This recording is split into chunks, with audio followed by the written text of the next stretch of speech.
The penultimate day of the USA Pro Cycling Challenge, taking the riders on stage 5 from Steamboat Springs to Breckenridge, which sits at 9,600 feet above sea level, but tucked nonetheless in the valley of the giant Colorado Mountains. The ride was 105.8 miles long. The leader for the past 2 days, Levi Leipheimer, but still only defending a scant lead of 11 seconds. Yes, but 21 seconds are only down to the rider in 4th position. That, of course, Tommy Danielson. The race was going to go first up a very big steep climb at Rabbit Ear Pass, but most riders were talking about the climb towards the end being decisive, Swan Mountain. Straight out of Steamboat Springs, 5 riders getting clear on the lower slopes of what is a very long climb indeed. Eduardo Beltran, an early lead in the King of the Mountains, as part of the break. But then Cadel Evans decided to have a go for himself, the Tour de France winner, on the attack.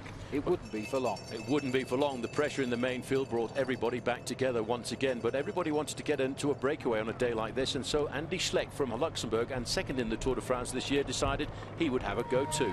Having lost 6 minutes on the road over the week of racing, Schleck had earmarked this stage to try and win it, so he started to join up with the early breakaways.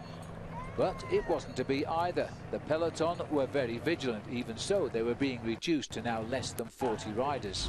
But this didn't stop any more attacks coming as we got a little bit further up the mountain. Laurens ten Dam, the Dutchman from Team Rabobank, he managed to force a big advantage with Peter Stettner as they headed up to the top of the climb. And once the top of that climb was in sight, he got rid of Peter Stettner. He was now going for the prize over the top of Rabbit Ears Pass. And as he made his way up the climb, so too was a big crowd cheering him on. It looked as though ten Dam would win at least the prize at the top of the mountain. It wasn't to be. Coming out of nowhere, Rafael Montiel, who pipped him at the summit. Well, he didn't even get second place because he was also beaten to the line by another Colombian rider. But then on the descent, a big breakaway formed. Now, this was a lot more important because in this breakaway, Andy Schleck, Ivan Basso, Laurens ten Dam, Tom Peterson, but probably the most important rider in it was Hanier Acevedo, because he was only 2.5 minutes behind in the overall standings. But then as the riders started to attack and counter-attack, he simply sat up and said enough was enough. He fell back to the race. That was the man they were hunting. So the 4 riders up front started to build a lead at one stage which went over 4 minutes. As they raced through the little town of Kremling, there was no sprint for the points there, no reason. The same applied when they got to the sprint point at Dillon. They were more interested now on holding their lead all of the way to the line. But when they went through Dillon, the gap was down to 1.5 minutes. Yeah, it had been as high as 4 minutes at one stage, but then when they got to the important climb on the running towards the finish line, the ascent of Swan Mountain, it looked as if everybody was just matching each other. But Andy Schleck looked as if he had something a little bit special in those legs of his. The field behind were regrouping around the race leader, Levi Leipheimer, but also there was all his main adversaries. They were now hoping to attack him on the climb. Andy Schleck now knew he had to go. He had to test the breakaway to see could he leave them behind and win.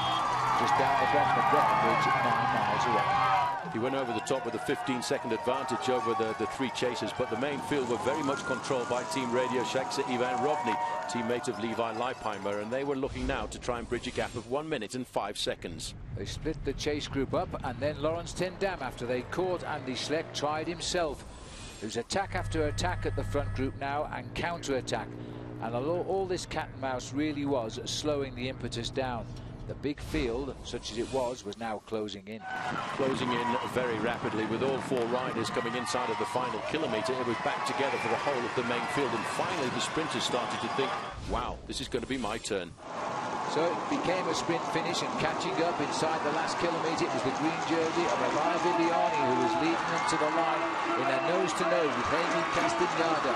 2 days running now, Viviani has won a stage of this race, and with its selection for the World Championships for Italy in Denmark. This is how it happened. This is how it happened. He was admirably set up by his own teammate Daniel Oss, who actually held on for 3rd place, and that gets him his 2nd win in a row. But the important thing is that Levi Leipheimer finished in that main field as well, so there was no change at all in the overall standings. No, all of the top riders overall, all of the top 10 riders in fact, finishing in that group, which came back together within sight of the finishing line. So victory then for Elia Viviani, and it could be the same tomorrow in Denver, where the race will end, because tomorrow's stage is really thought to be that for a sprinter. Overall then, no change at all. These are the time gaps for the last stage, which goes out over Lookout Mountain tomorrow. Leipheimer, Van der Velde, Van Garderen, Danielson and Hincapie, all Americans. The first foreign rider, Infantino of Colombia, in 6th place. The Tour de France winner, Cadel Evans, retains his 7th. And in fact, the top 10 unchanged. Levi Leipheimer then goes into the final day with an 11-second advantage over Christian Van der Velde. He will have to watch a number of riders fairly closely, but his team Radio Shack, are very strong and probably pretty much up to the job. Leipheimer hopes to take that yellow jersey now home to Denver tomorrow. Goodbye. So another day, another yellow jersey, and another round of kisses from our Pearl Izumi podium girls. Levi Leipheimer is your leader of the USA Pro Cycling Challenge. So at this time, we'd like to call our team.